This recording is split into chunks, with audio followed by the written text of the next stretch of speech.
चलिए तो good morning सभी साथियों को। साथियों, आज हम बात कर रहे हैं हिस्ट्री में सिंधु घाटी की सभ्यता। सिंधु घाटी की सभ्यता। सिंधु घाटी की सभ्यता इस टॉपिक पर आ रहे हैं। इससे पहले हमने पाषाण काल के बारे में देखा था और अब आगे बढ़ रहे हैं और बात कर रहे हैं सिंधु घाटी की सभ्यता। सिंधु घाटी की सभ्यता को थोड़ा सा समझते हैं। सिंधु घाटी की सभ्यता कहते किसे हैं? देखिए, सबसे पहले आप सब जानते होंगे एक सिंधु नदी यहाँ से इस तरीके से निकलती है तिब्बत में। शेर का मुख कहते हैं, शेर का मुख। यहाँ से सिंधु नदी का उद्गम होता है और यहाँ से होते हुए जम्मू कश्मीर से पाकिस्तान में सिंधु नदी चले जाती है। और एक आती है सतलज नदी। सतलज नदी भी तिब्बत में राक्षस ताल से होते हुए आती है और इस तरीके से यहाँ राक्षस ताल है। राक्षस ताल, ये मानसरोवर झील है। जो ये मानसरोवर झील है, इस मानसरोवर झील के पश्चिम में एक राक्षस ताल है। इस राक्षस ताल से सतलज नदी का उद्गम होता है, सतलज नदी। और यहाँ पर है सिंधु नदी। एक है सिंधु नदी। ये दोनों ऐसी नदियां हैं जो कि तिब्बत से, पार हिमालय से निकलने वाली ये दो नदियां हैं। अब इसके बाद देखिए, ये होगी सिंधु सतलज। इधर पर एक जम्मू कश्मीर में बेरीनाग के निकट शेषनाग झील है। शेषनाग झील से ये झेलम नदी का उद्गम होता है। इधर पर है शेषनाग झील। शेषनाग झील से इस झेलम नदी का उद्गम होता है। इसे हम कहते हैं झेलम। सिंधु झेलम। एक आती है चिनाब नदी। इस तरीके से ये चिनाब नदी है हिमाचल प्रदेश में। ये चिनाब, झेलम और चिनाब नदी ये बड़ा लापचाला दर्रे से निकलती है। बड़ा लापचाला दर्रे से निकलती है। और इसके बाद आगे आते हैं तो एक रोहतांग दर्रे से रावी नदी निकलती है। रावी नदी, रोहतांग दर्रा है हिमाचल में, यहां से इसका उद्गम होता है, रोहतांग दर्रे से। और एक है व्यास नदी, ये निकलती है व्यास कुंड से। व्यास कुंड से निकली व्यास नदी। व्यास नदी।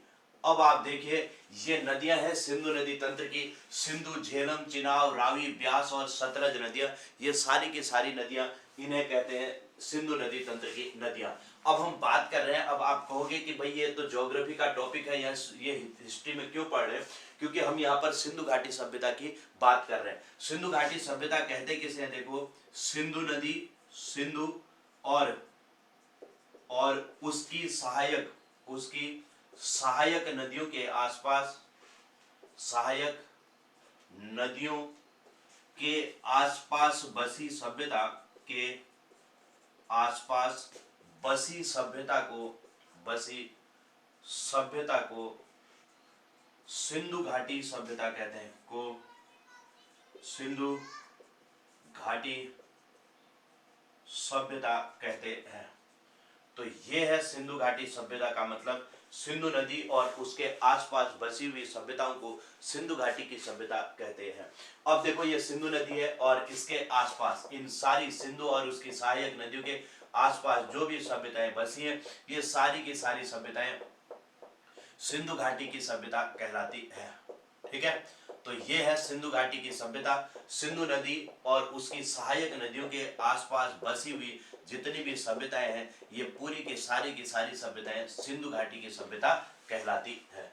ठीक है, तो आपको समझ में आ गया होगा कि सिंधु घाटी की सभ्यता क्या होती है। अब इसका जो समय है, ये 2300 ईस्वी पूर्व से, इसका समय है 2300 ईस्वी पूर्व से 1750 ईस्वी पूर्व, ये इसका समय माना जाता है। सिंधु घाटी सभ्यता का समय 2300 ईस्वी पूर्व से 1750 ईस्वी पूर्व का माना जाता है। इंपोर्टेंट क्वेश्चन ये भी आता है। अब बात आती है इसका सिंधु घाटी सभ्यता का क्षेत्रफल कितना होता है। तो इसका क्षेत्रफल 12,99,600 वर्ग किलोमीटर क्षेत्र में इसका विस्तार है। वर्ग किलोमीटर, तो 12,99,600 वर्ग किलोमीटर क्षेत्र में इस सिंधु घाटी सभ्यता का विस्तार है। ठीक है, इधर पर कंफ्यूज मत होना, वर्ग किलोमीटर ये 600 है। ठीक है, 12,99,600 वर्ग किलोमीटर क्षेत्र में है। और इसका आकार कैसा है, तो आकार इसका त्रिभुजाकार। सिंधु घाटी की सभ्यता त्रिभुजाकार आकृति में विस्तृत है। और बात आती है सिंधु घाटी सभ्यता का, ये तो क्षेत्रफल हो गया, ये आकार हो गया, और विस्तार की अगर बात करें, इसका विस्तार कहाँ है, तो विस्तार इसका एक तो भारत में है, भारत, दूसरा पाकिस्तान, और अफगानिस्तान में, 3 देशों में इसका विस्तार है। अफगानिस्तान, तो सिंधु घाटी सभ्यता का विस्तार कहाँ कहाँ है, तो भारत, पाकिस्तान और अफगानिस्तान, इन 3 देशों में सिंधु घाटी सभ्यता का विस्तार है। ठीक है, चलिए, तो इतना भी आपको क्लियर हो गया है, ये बातें क्लियर होगी कि सिंधु नदी और उसके आसपास बसी हुई सभ्यताओं को सिंधु घाटी की सभ्यता कहते हैं। क्षेत्रफल 12,99,600 वर्ग किलोमीटर, आकार इसका त्रिभुजाकार, और विस्तार भारत, पाकिस्तान और अफगानिस्तान, इन 3 देशों में इसका विस्तार है। ठीक है, तो यहां तक की बातें सबको समझ आ गई होंगी। अब हम बात करते हैं सिंधु घाटी सभ्यता के प्रमुख क्षेत्र। देखिए इसके, ये देखो, इसका सबसे पूर्वी बिंदु ये पूरब कहलाता है, ये पश्चिम है, पूरब, पश्चिम, उत्तर, और ये है दक्षिण। ठीक, इसके लिए मैं आपको ट्रिक बताता हूं, आप ट्रिक इसको समझना। डी, ए, एम और एस, ये 4 पॉइंट है, इनको समझना। सबसे दक्षिणी बिंदु महाराष्ट्र का दैमाबाद है। सिंधु घाटी सभ्यता का सबसे दक्षिणी बिंदु महाराष्ट्र का दैमाबाद है, दैमाबाद, डी फॉर दैमाबाद, और ए फॉर आलमगीरपुर, ये उत्तर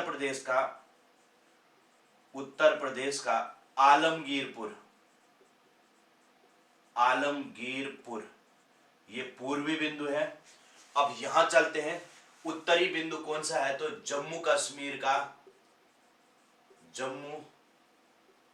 कश्मीर का मांडा, एम फॉर मांडा। देखो, D for Daimabad, A for Alamgirpur, M for Manda, और सबसे पश्चिमी बिंदु कौन सा है, तो पाकिस्तान का एस फॉर याद रखेंगे सुतकांगेडोर इसका सबसे पश्चिमी बिंदु है। तो ये इसके 4 बिंदु हैं, पूर्वी, पश्चिमी, उत्तरी, दक्षिणी। डैम से याद रखना है DAMS, बहुत इंपॉर्टेंट क्वेश्चन बनता है, और ये मैचिंग करने के लिए बहुत अच्छा क्वेश्चन बनता है। तो इस क्वेश्चन को सभी लोग बहुत अच्छे से समझ लेंगे। अगर कहीं पर समझ नहीं आए तो फिर आप लोग मैसेज के थ्रू पूछ भी सकते हो। तो ये इसके 4 बिंदु हैं, इन 4 के 4 बिंदु को याद रखेंगे, जिन्हें हम डैम्स के नाम से जानते हैं। ठीक है, तो ये इतना सिंधु घाटी सभ्यता के बारे में आपको समझ आया होगा। इसके बाद हम यहाँ से आगे बढ़ेंगे और इसके कुछ और पॉइंटों को हम समझते हैं। अब इसमें देखिए, सिंधु घाटी सभ्यता के लोगों का मुख्य व्यवसाय क्या था। देखो, ये सभ्यता कैसी थी, ये सभ्यता का प्रकार कैसी सभ्यता थी, तो सिंधु घाटी की सभ्यता ये नगरीय सभ्यता थी। कैसी सभ्यता थी, नगरीय सभ्यता थी। तो अब यहाँ पर आप लोग खुद अनुमान लगा सकते हो, अगर कोई सभ्यता नगरीय सभ्यता थी तो उनका व्यवसाय क्या होगा। व्यवसाय, नगर में खेती करते होंगे या फिर व्यापार करते होंगे, ये सब लोग आसानी से समझ सकते हो, या फिर नगर में पशुपालन करते होंगे। तो आप अनुमान लगा सकते हो कि नगर में पशुपालन होता है या फिर व्यापार होता है। तो इनका व्यवसाय जो था, व्यापार करना था, व्यापार करते थे। और पशुपालन की बात करेंगे तो जिसकी ग्रामीण सभ्यता होगी, जैसे वैदिक काल में जाएंगे तो वैदिक काल की जो सभ्यता है वो ग्रामीण सभ्यता है, तो वहां पर पशुपालन होता है और कृषि का काम होता है। तो यहाँ पर सभ्यता नगरीय है, तो व्यवसाय क्या है, व्यापार यहाँ पर मुख्य व्यवसाय रहता है। ठीक है, इसके अलावा देखो, सिंधु घाटी सभ्यता की लिपि की अगर बात करें, लिपि कौन सी है, तो यहाँ की लिपि है भाव चित्रात्मक ये लिपि है, जो कि कहां से कहां को लिखी जाती थी, तो दाहिने से बाएं लिखी जाती थी। जो दाहिने से बाएं लिखी जाती थी, दाहिने से बाएं लिखी जाती थी, दाहिने से बाएं लिखी जाती थी। ठीक है, और ये जो लिपि है यह अभी तक कैसी है, यह अपठित लिपि है। ध्यान रखेंगे, अपठित लिपि है, अपठित लिपि है। मतलब ये हो गया कि आज तक इस सिंधु घाटी सभ्यता को पढ़ा नहीं गया है यह कैसी लिपि है, तो अपठित लिपि है। ठीक है, तो यहां तक की बातें सबको समझ आ गई होंगी, यह एक अपठित लिपि है।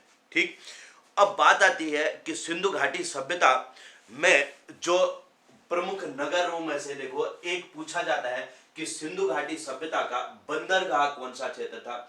तो सिंधु घाटी सभ्यता में एक तो लोथल हो गया, और लोथल के अलावा एक दूसरा सुरकोटड़ा कहते हैं। लोथल और सुरकोटड़ा सिंधु घाटी सभ्यता में क्या थे, बंदरगाह थे। ठीक है, तो एक पॉइंट और मैं यहां पर लिख दे रहा हूं कि लोथल और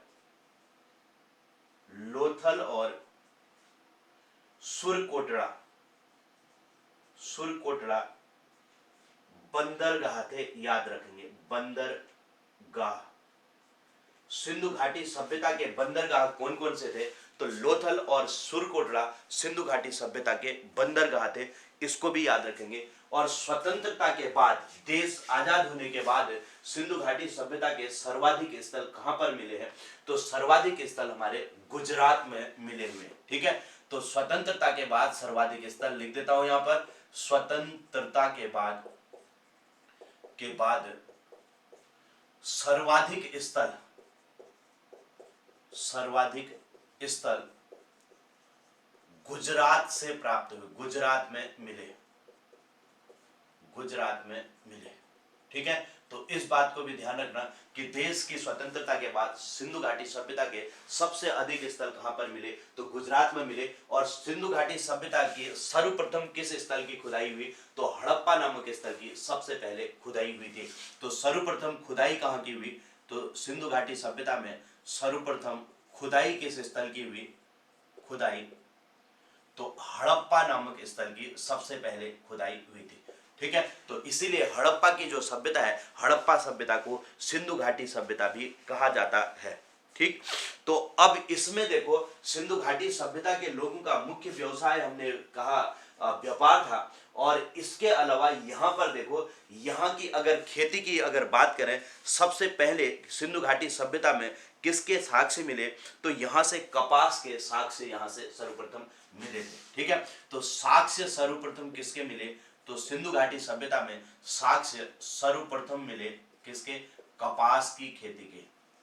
कपास की खेती के भी यहाँ पर साक्ष्य मिले हैं, जो कि एक व्यापारिक फसल है, नगदी फसल जिसे कहते हैं। तो कपास जो है एक नगदी फसल के रूप में इसका व्यापार होता था। और साक्ष्य सबसे पहले किस फसल के साक्ष्य मिले, तो कपास की खेती के सिंधु घाटी सभ्यता से हमें साक्ष्य मिले हुए। ठीक है, तो इन चीजों को याद रखना। और एक पॉइंट और लिख रहा हूं, सिंधु घाटी सभ्यता में तोल की जो इकाई थी, तोल की इकाई 16 के गुणज में थी, 16 के गुणज में, 16 के गुणज में थी, 16 के गुणज में थी। ठीक है, तो इस पॉइंट को भी आप लोग ध्यान रख लेना। सिंधु घाटी सभ्यता में जो तोल की इकाई थी, ये 16 के गुणज में थी। तो अब मैंने क्या क्या कहा, एक बार सभी लोग इसको ध्यान से समझना, फिर हम यहाँ से आगे बढ़ते हैं। मैंने कहा सिंधु नदी और उसकी सहायक नदियों के आसपास बसी हुई पूरी सभ्यताओं को सिंधु घाटी की सभ्यता कहते हैं। अब इसमें फिर हमने आगे बढ़े और हमने कहा कि सिंधु घाटी सभ्यता का टोटल क्षेत्रफल है 12,99,600 वर्ग किलोमीटर। फिर हमने इसके आकार की बात की, तो मैंने कहा इसका आकार त्रिभुजाकार है। और इसका विस्तार कहाँ कहाँ है, भारत में है, पाकिस्तान में है, अफगानिस्तान में है, इन 3 देशों में सिंधु घाटी सभ्यता का विस्तार है। फिर हमने इसके जो 4 बिंदु है, पूर्वी, पश्चिमी, उत्तरी, दक्षिणी बिंदु, डैम्स करके समझा। सबसे दक्षिणी बिंदु दैमाबाद, सबसे पूर्वी बिंदु आलमगीरपुर, और उत्तरी बिंदु मांडा, और जो पश्चिमी बिंदु है ये है सुदकांगे डोर। तो ये भी क्लियर हो गया होगा। इसके बाद हमने कहा सिंधु घाटी की सभ्यता कैसी सभ्यता है, तो ये नगरीय सभ्यता है। यहाँ का व्यवसाय क्या था, व्यापार था। यहाँ की लिपि कैसी है, भाव चित्रात्मक लिपि, जो दाहिने से बाएं लिखी जाती है, और यह अपठित लिपि है। और यहाँ के जो बंदरगाह थे, ये लोथल और सुरकोटड़ा यहाँ के बंदरगाह थे। ठीक है, इसके अलावा स्वतंत्रता के बाद सिंधु घाटी सभ्यता के सर्वाधिक स्थल कहां से मिले हमें, तो गुजरात से मिले। और सर्वप्रथम खुदाई कहां की, किस स्थल की हुई, तो हड़प्पा नामक स्थल की। और यहां से साक्ष्य सबसे पहले किस चीज के मिले थे, किस खेती के मिले, तो कपास के साक्ष्य यहां से मिले थे। और तोल की इकाई 16 के गुणज में यहां पर होती थी, 16 किलो, 32 किलो, 64 किलो। अब केजी तो नहीं होता था, लेकिन 16 के गुणज में चलती थी। ठीक है, चलिए, तो इतनी बातें तो हमने ये की। अब हम बात करेंगे सिंधु घाटी सभ्यता के जो प्रमुख स्थल हैं, उन स्थलों की हम यहाँ से बात करना शुरू करेंगे। ठीक है, कौन कौन से स्थल सिंधु घाटी सभ्यता के अंतर्गत आते हैं, उन सभी स्थलों के बारे में बात करेंगे, जिसमें सबसे पहले हम जो बात करेंगे वो हड़प्पा सभ्यता के, हड़प्पा नामक स्थल की बात करेंगे, और फिर हम बात करते हैं मोहनजोदड़ो की। ठीक है, तो इस चीज को आप लोग उसके लिए तैयार रहेंगे। हड़प्पा और मोहनजोदड़ो की हम बात करेंगे। तो इतनी चीजें आपको आज ये समझ में आ गई। अब नेक्स्ट क्लास में मैं आपको हड़प्पा और मोहनजोदड़ो के बारे में बताऊंगा, फिर बाकी के जितने स्थल हैं उनको हम कंप्लीट करेंगे। ठीक है, चलिए, तो आज के लिए इतना ही, फिर हम इसमें कल आगे बढ़ते हैं।